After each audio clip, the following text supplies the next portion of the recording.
আসসালামু আলাইকুম। আশা করি সবাই ভালো আছেন। আজকেও নতুন রেসিপি নিয়ে হাজির হয়ে গেলাম।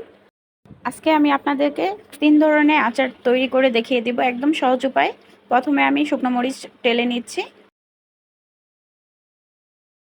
আমি শুকনো মরিচ ভেজে নিচ্ছি। এখন আমি আমগুলো ভালো করে ধুয়ে নিয়েছি। আমি ছোট ছোট পিস করে আমগুলো কেটে নিয়েছি। এখন আমি একটা ঝাঁকিতে আমের পানিগুলো ঝরিয়ে নেব। এখন আমি প্যাকেটের পাঁচফোড়ন ব্যবহার করেছি। এখন আমি ভেজে নিচ্ছি। ভালো করে ভেজে নিতে হবে।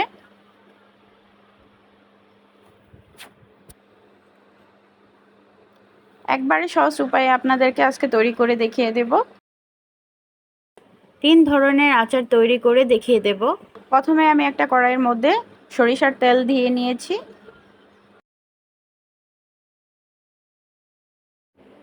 এখন দিয়ে দিচ্ছি কয়েকটা শুকনো মরিচ।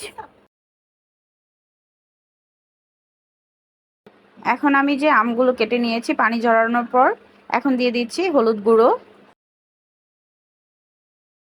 পরিমাণ মতো দিয়ে নেবেন, যার যেরকম আচার করবেন সেই অনুযায়ী। আমি এখানে দিয়ে দিচ্ছি হলুদ গুঁড়ো পরিমাণ মতো, স্বাদ মতো লবণ, আর দিয়ে দিচ্ছি মরিচ গুঁড়ো। আমি সবগুলো উপকরণ দিয়ে আমগুলো আগে মেখে নেব। এভাবে করে আচারটা তৈরি অনেকটাই টেস্ট বাড়িয়ে দেয় এভাবে করে আচারটা তৈরি করলে। এখন দিয়ে দিচ্ছি সরিষা বাটা। সরিষা বাটা দিয়ে ভালো করে হাত দিয়ে মেখে নেব।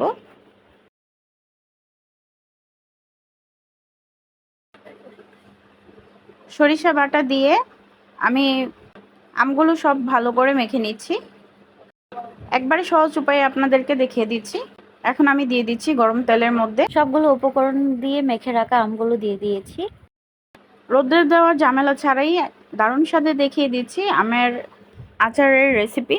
একবারে সহজভাবে যারা কখনো আচার তৈরি করতে পারেন না তারাও এই সহজ রেসিপিটা ফলো করলে পেরে যাবেন। এটাই সহজভাবে আমি দেখিয়ে দিলাম। আমরা অনেকে অনেক রকমভাবে আচার তৈরি করি, এভাবে করে তৈরি করে দেখবেন কতটা টেস্টি হয়। একবার খেলে মুখে স্বাদ লেগে থাকবে এই আচারটা এভাবে করে তৈরি করলে। আমি একটু পরপর নেড়ে চেড়ে দিচ্ছি যেন নিচে না লেগে যায়। নিচে পুড়ে গেলে আচারটা খেতে মজা লাগবে না, তাই একটু পরপর বারবার নেড়ে চেড়ে দিতে হবে। আমি এভাবে করে বারবার নেড়ে চেড়ে দিয়ে আচারটা ভালো করে তৈরি করে নেব। আমটা ভালো করে সিদ্ধ করে নেব। চুলার জালটা মিডিয়াম রেখে আমি আচারটা তৈরি করে নিচ্ছি। একটু পরপরই নেড়ে চেড়ে দিচ্ছি। আর আচারটা তৈরি করার জন্য এখানে কয়েক টুকরো রসুনের টুকরা দিয়ে দিবেন, তাহলে আচারের ফ্লেভারটা ভালো আসবে, খেতেও দারুণ টেস্ট লাগবে। এটা স্কিপ হয়েছে। আর আমি এখন দিয়ে দিচ্ছি মিষ্টি, যার যার ইচ্ছে মতো দিয়ে নেবেন। আমি এখানে গুড়টা ব্যবহার করেছি, লিকুইড গুড়টা। এখানে আমি গুড়টা দেওয়ার কারণে আচারের কালারটা সুন্দর আসছে। আমি এখানে গুড় দিয়ে আচারগুলো তৈরি করে নিয়েছি। আমি 3টা আচার গুড় দিয়ে তৈরি করে নিয়েছি। এখন ভালো করে নেড়ে চেড়ে দিচ্ছি। দেখেন আচারের কালারটা কত সুন্দর হয়ে আসছে। গুড়টা দিলে আচারের কালারটা অনেক সুন্দর হয়। আর এভাবে করে দেখেন বারবার নেড়ে চেড়ে দিচ্ছি যেন নিচে পুড়ে না যায়। আচারটা প্রায়ই হয়ে যাচ্ছে আমার। একদম কম সময়ের মধ্যে ঝটপট এই আচারটা তৈরি করে নিতে পারবেন, কোনো ঝামেলা ছাড়াই তৈরি করে নিতে পারবেন। আর এতটা টেস্টি হয়, না খেলে বুঝতে পারবেন না। মিষ্টিটা মনে হয়েছে কম হয়েছে, এর জন্য আমি আর একটু অ্যাড করে দিয়েছি মিষ্টিটা। আর দিয়ে দিচ্ছি 2 চামচ পরিমাণের ভিনেগার। ভিনেগারটা দিলে আচারটা লং টাইম ভালো থাকবে, অনেক দিন পর্যন্ত ভালো থাকবে, খেতে পারবেন অনেক দিন পর্যন্ত রেখে। ভিনেগারটা স্কিপ করা যাবে না। এভাবে করে আচারটা তৈরি করে দেখবেন কতটা টেস্টি হয়। এখন দিয়ে দিচ্ছি শুকনো মরিচ গুঁড়ো। আমি জালটা কম খাই তাই কম পরিমাণে দিয়েছি, যার যার ইচ্ছে মতো জালটা দিয়ে নেবেন। আমি আরও কিছুক্ষণ জাল করে নেব। আমি বারবার নেড়ে চেড়ে দিচ্ছি। আমি ভালো করে নেড়ে চেড়ে দিয়ে পারফেক্ট করে তৈরি করে নিচ্ছি। আমি আরও 5 মিনিটের মতো জাল করে নেব। আচারের মধ্যে যেন পানি পানি ভাবটা না থাকে, তাই আমি কিছুক্ষণ জাল করে নিচ্ছি। এভাবে করে আচারটা তৈরি করে দেখবেন, বাসায় একবার হলেও দেখবেন কতটা টেস্টি হয়। যারা কখনো তৈরি করতে পারেন না তারাও এই রেসিপিটা ফলো করলে সহজেই তৈরি করে নিতে পারবেন। এত ইজি একটা রেসিপি আপনাদের সাথে শেয়ার করেছি। আচারটা তৈরি শেষ পর্যায়ে এত সুন্দর একটা স্মেল বের হয়েছে। আমি পাঁচফোড়ন এখনও অ্যাড করিনি, তাতে এত অনেক লোভনীয় লাগছে। এখন আমি চুলার জালটা একদম লো হিটে রেখেছি। এখন দিয়ে দিচ্ছি গুঁড়ো করে নেওয়া পাঁচফোড়নগুলো। আমি পাঁচফোড়নগুলো গুঁড়ো করে নিয়েছি, এখন দিয়ে দিচ্ছি, পরিমাণ মতো দিয়ে দিচ্ছি, দিয়ে ভালো করে নেড়ে চেড়ে দিচ্ছি। আচারটা তৈরি করার শেষ পর্যায়ে এভাবে করে আচারটা তৈরি করলে অনেক সময় রেখে খেতে পারবেন। এতটাই টেস্টি হয়, না খেলে বুঝতে পারবেন না। বাসায় একবার হলো ট্রাই করে দেখবেন এই আচারটা। এখন তৈরি করে দেখাবো রসুনের আচার। আমি কিভাবে রসুনের আচারটা তৈরি করি পুরো ভিডিওটি দেখার জন্য অনুরোধ করা হলো। এখানে আমি রসুনটা নিয়ে নিয়েছি ধুয়ে পরিষ্কার করে। এখন দিয়ে দিচ্ছি পরিমাণ মতো হলুদ গুঁড়ো, মরিচ গুঁড়ো, স্বাদ মতো লবণ, আর দিয়ে দিব সরিষা বাটা, দিয়ে ভালো করে মেখে নেব। আমি এখানে বড় রসুনটা নিয়ে নিয়েছি, যেহেতু ছোট রসুনগুলো ঝামেলা হয় তাই আমি বড় রসুনটা নিয়ে নিয়েছি। এভাবে করে ভালো করে মেখে নিচ্ছি। একদম সহজভাবে দেখিয়ে দিচ্ছি রসুনের আচার কিভাবে তৈরি করে নেবেন। একদম ঝামেলা ছাড়া তৈরি করে নিতে পারবেন এই রসুনের আচারটা। এখন আমি একটা চুলায় কড়াই বসিয়ে নিয়েছি, এটার মধ্যে দিয়ে দিচ্ছি সরিষার তেল পরিমাণ মতো। এখন দিয়ে দিচ্ছি কয়েকটা শুকনো মরিচ, দিয়ে ভালো করে একটু ভেজে নিচ্ছি। একটু গরম করে নিয়েছি, ভালো একটা ফ্লেভার বের হবে শুকনো মরিচের, এর জন্য আমি একটু শুকনো মরিচটা গরম তেলে ভেজে নিচ্ছি। তেলটা গরম হয়ে আসার পর দিয়ে দিচ্ছি মেখে রাখা রসুনগুলো দিয়ে দিচ্ছি। এখন আমি ভালো করে জাল করে নেব। এভাবে করে রসুনের আচারটা তৈরি করে নিলে দেখবেন কতটা টেস্টি হয়। একবারে সহজ উপায় দেখিয়ে দিয়েছি। যারা কখনো রসুনের আচারটা তৈরি করেন নাই তারাও এই সহজ রেসিপিটা ফলো করলে তৈরি করে নিতে পারবেন। এখন আমি ভালো করে নেড়ে চেড়ে দিচ্ছি। একটু পরপর নেড়ে চেড়ে দিতে হবে যেন নিচে পুড়ে না যায়। পুড়ে গেলে রসুনের আচারটা খেতে টেস্ট হবে না, তাই আমি বারবার নেড়ে চেড়ে দিচ্ছি। চুলার জালটা মিডিয়াম আঁচে রেখে আমি রসুনের আচারটা তৈরি করে নিচ্ছি। খুবই কম সময়ের মধ্যে এই রসুনের আচারটা তৈরি করে নেওয়া যায়। আর বাসায় একবার হলেও ট্রাই করে দেখবেন কতটা সহজ হয় এই আচারের রেসিপিটা। যারা কখনো রসুনের আচারটা তৈরি করেন নাই, এই রেসিপিটা ফলো করলে সহজেই পেরে যাবেন। এই রসুনের আচারটা খেতে এমনি তো শরীরের জন্য অনেকটা উপকার, এর জন্য বাসায় তৈরি করে নিতে পারবেন একদম ঝামেলা ছাড়া। এই রসুনের আচারটা এভাবে করে তৈরি করে নেবেন। বাসায় সবাই, ছোট বড় সবাই এই রসুনের আচারটা খেতে পারবে, এতটাই টেস্ট। আর এখন আমি দিয়ে দিচ্ছি তেঁতুলের যে গ্রেভিটা তৈরি করে নিয়েছি, সেটা আমি এখন দিয়ে দিচ্ছি। এখন আমি ভালো করে নেড়ে চেড়ে দিচ্ছি। আমি রসুনের আচারটা টক মিষ্টি ঝাল ভাবে তৈরি করে নেব। আমি যে শুকনো মরিচ গুঁড়ো করে নিয়েছি এখন দিয়ে দিচ্ছি, এটার মধ্যে পরিমাণ মতো শুকনো মরিচ গুঁড়ো দিয়ে ভালো করে নেড়ে চেড়ে দিচ্ছি। ঝালটা যার যার ইচ্ছে মতো দিয়ে নেবেন। আর এখানে দিয়ে দিচ্ছি গুড়, দিয়ে দিচ্ছি লিকুইড গুড়টা দিয়ে দিয়েছি। মিষ্টিটা যার যার ইচ্ছে মতো দিয়ে নেবেন। দিয়ে ভালো করে নেড়ে চেড়ে দিচ্ছি। গুড়টা ব্যবহার করার জন্য আমার আচারের কালারটা দেখেন কতটা সুন্দর হয়ে আসছে। আমি একটু পরপরই আবার নেড়ে চেড়ে দিচ্ছি। চুলার জালটা মিডিয়াম আঁচে রেখে আমি এই আচারটা তৈরি করে নিচ্ছি। আর একটু পরপর নেড়ে চেড়ে দিচ্ছি যেন নিচে না লেগে যায়। পানি পানি ভাবটা আমি যতক্ষণ পর্যন্ত পানি পানি ভাবটা না যাবে ততক্ষণ পর্যন্ত আমি জাল করে নিচ্ছি। আমি কিছু ঝালটা একটু কম হয়েছে তাই আরও কিছু মরিচ গুঁড়ো অ্যাড করে দিয়েছি। এখন আবারও নেড়ে চেড়ে দিচ্ছি। আচারটা হওয়ার শেষ পর্যায়ে আরও কিছুক্ষণ জাল করে নিচ্ছি। এখন আমি দিয়ে দিচ্ছি পাঁচফোড়ন গুঁড়ো করে নিয়েছি, সেই পাঁচফোড়ন দিয়ে দিচ্ছি। দিয়ে ভালো করে নেড়ে চেড়ে দিচ্ছি। আচারটা একটু চেক করে নিলাম, দেখলাম পারফেক্ট হয়েছে। এতটা টেস্টি হয়েছে, না খেলে বুঝতে পারবেন না। বাসায় একবার হলো এভাবে করে রেসিপিটা ফলো করুন। পাঁচফোড়নটা কম হয়েছে তাই আমি আরও একটু পাঁচফোড়ন অ্যাড করে দিয়েছি।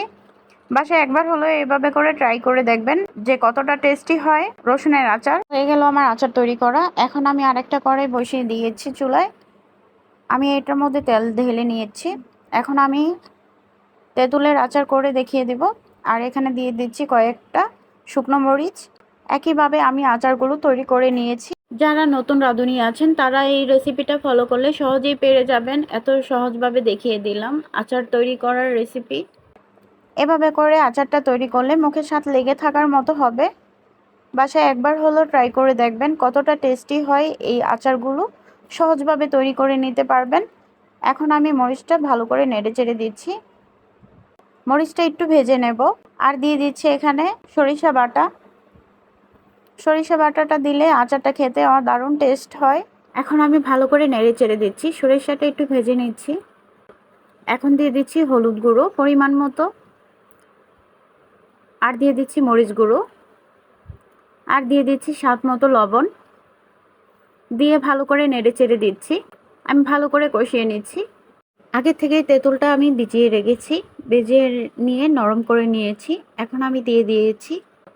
আমি পানি দেওয়া ভালো করে ভিজিয়ে নিয়েছি তেঁতুলটা। এভাবে করে আচারটা তৈরি করে নিলে এত টেস্ট হবে ভাবতেও পারি নাই। একবার খেলে বারবার খেতে ইচ্ছে করবে, এরকম টেস্ট হয়েছে। এত টেস্ট হবে এভাবে করে রেসিপিটা তৈরি করে নিলে।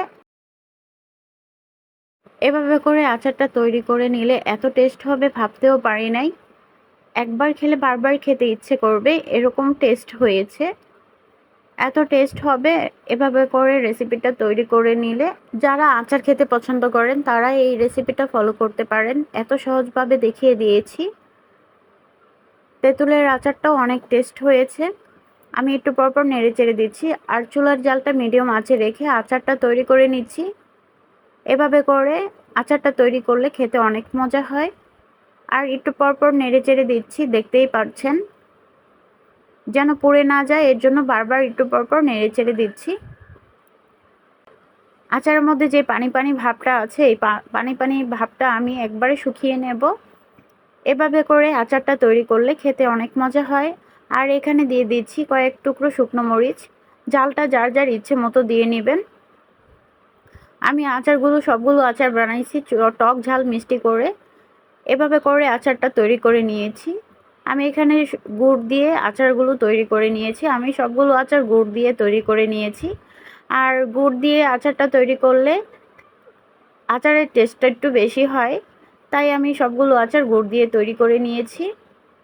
একদম খাঁটি গুড় দিয়ে আচারটা তৈরি করে নিয়েছি। খাঁটি সরিষার তেল আর গুড় দিয়ে সবগুলো আচার তৈরি করে নিয়েছি। এখন আমি লিকুইড গুড়টা দিয়ে দিয়েছি। তেঁতুলের আচার তৈরি করতে গুড়টার পরিমাণে একটু বেশি লাগে, তাই আমি অল্প অল্প করে গুড়টা মিশিয়ে দিচ্ছি।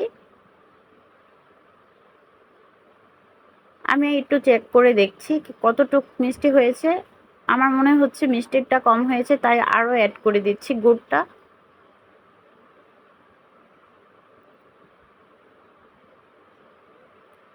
দেখেন গুড়টা দেওয়ার সাথে সাথে কালারটা চলে আসছে। এতটা টেস্ট হয়েছে, কোনো রং ব্যবহার করি নাই, তাতেই কালারটা কত সুন্দর হয়ে গেছে। আচারের কালারটা কত সুন্দর হয়ে গেছে। আমি একটু চেক করে দেখছি মিষ্টির পরিমাণটা। আমি আরও কিছু গুড় অ্যাড করে দিচ্ছি। মনে হচ্ছে মিষ্টিটা কম হয়েছে। আপনারা আপনাদের মিষ্টিটা স্বাদ মতো দিয়ে নেবেন। তেঁতুলের আচারের মধ্যে মিষ্টিটা একটু পরিমাণে বেশি লাগে, এর জন্য আমি একটু পরপর অ্যাড করে দিচ্ছি মিষ্টিটা। ভালো করে নেড়ে চেড়ে দিচ্ছি। আমার এই রেসিপিগুলো আপনাদের কেমন লেগেছে কমেন্টে জানিয়ে যাবেন। আর আপনাদের কাছে ভালো লেগে থাকলে লাইক কমেন্ট শেয়ার করে পাশে থাকবেন। তেঁতুলের আচারটা প্রায়ই রান্না করা শেষ পর্যায়ে। এখন আমি দিয়েছি গুঁড়ো করা পাঁচফোড়ন। আমি এখানে দিয়ে দিচ্ছি পরিমাণ মতো গুঁড়ো করা পাঁচফোড়ন। দিয়ে ভালো করে নেড়ে চেড়ে দিচ্ছি। প্রায় হয়ে গেছে আমার এই তেঁতুলের আচারটা। দেখেন কত লোভনীয় হয়েছে। একবার খেলে বারবার খেতে ইচ্ছে করবে, এতটাই টেস্ট হয়েছে এই আচারগুলো।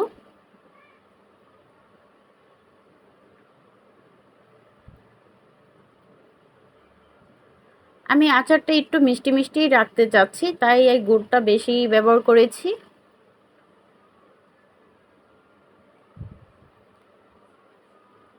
আমি একটু পরপরই নেড়ে চেড়ে দিচ্ছি।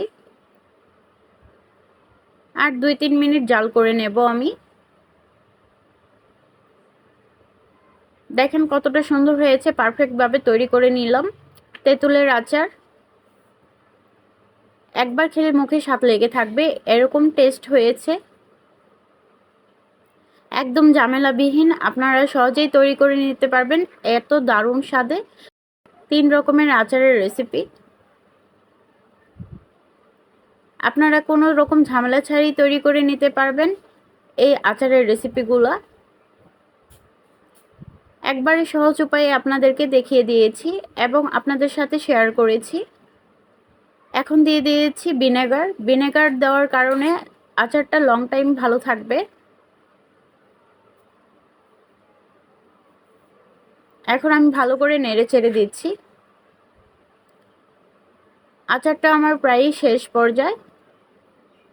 আর 10-12 সেকেন্ড আমি জাল করে নিচ্ছি, আবারও নেড়ে চেড়ে দিচ্ছি। হয়ে গেল আমার আচার তৈরি করা। এখন আমি আপনাদেরকে পরিবেশন করে দেখিয়ে দিচ্ছি। আমার ভিডিও আপনাদের কাছে ভালো লেগে থাকলে লাইক কমেন্ট শেয়ার করে পাশে থাকবেন। চ্যানেলে নতুন হয়ে থাকলে চ্যানেলটি সাবস্ক্রাইব করে পাশে থাকা বেল বাটনটা অন করে দিবেন, যেন নতুন নতুন ভিডিও ছাড়ার সাথে সাথে আপনাদের কাছে নোটিফিকেশন চলে যায়। আর যারা অলরেডি চ্যানেলটা সাবস্ক্রাইব করে দিয়েছেন তাদেরকে অসংখ্য ধন্যবাদ। সবাই ভালো থাকবেন, সুস্থ থাকবেন। পুরো ভিডিওটির সাথে থাকার জন্য সবাইকে ধন্যবাদ। Thank you for watching. আল্লাহ হাফেজ।